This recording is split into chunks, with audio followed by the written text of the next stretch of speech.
Rocket की कार्यप्रणाली का सिद्धांत क्या है?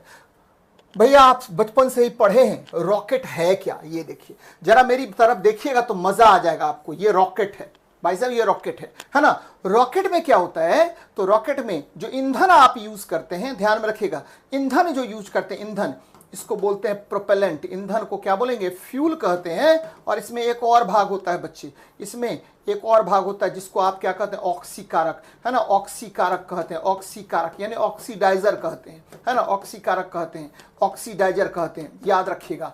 और ईंधन और ऑक्सीडाइजर दोनों मिलकर के रॉकेट का ईंधन बनाता है, जिसको बोलते हैं प्रोपेलेंट। याद रखिए बच्चे, प्रोपेलेंट यानी रॉकेट में प्रयोग किए जाने वाले ईंधन को आप क्या कहते हैं? प्रणोदक कहते हैं, प्रणोदक कहते हैं। और प्रणोदक के कितने भाग? तो बच्चे एकदम याद रखना है कि प्रणोदक के दो भाग होते हैं, पहला ईंधन, दूसरा ऑक्सीकारक। पहला ईंधन, दूसरा ऑक्सीकारक, याद रखिएगा। रॉकेट में जो ईंधन प्रयुक्त होता है, जिसे आप प्रणोदक या प्रोपेलेंट कहते हैं, इसमें इसके कितने भाग होंगे? तो इसके दो भाग होते हैं। पहला ईंधन होता है, जनरली ईंधन में आपको याद रखिएगा कि द्रव हाइड्रोजन या द्रव हाइड्रोजन का यूज जनरली करते हैं, है ना बच्चे, या मिथाइल हाइड्राजीन का यूज करते हैं। और ऑक्सीकारक के रूप में आपको हाइड्रोजन पेरोक्साइड का यूज किया जाता है ना। इसी को बोलते हैं कंबाइंड रूप से प्रणोदक कहा जाता है। चलिए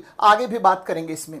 अब देखिए, रॉकेट से धुआं, याद रखिएगा बच्चे, धुआं जितना तीव्र गति से निकलेगा उतना ही तीव्र गति से रॉकेट ऊपर की ओर जाएगा। अगर जिस ईंधन में आपको क्या होगा भाई मेरे, ठीक है, धुआं नहीं निकलेगा, उसका रॉकेट में प्रयोग नहीं होगा।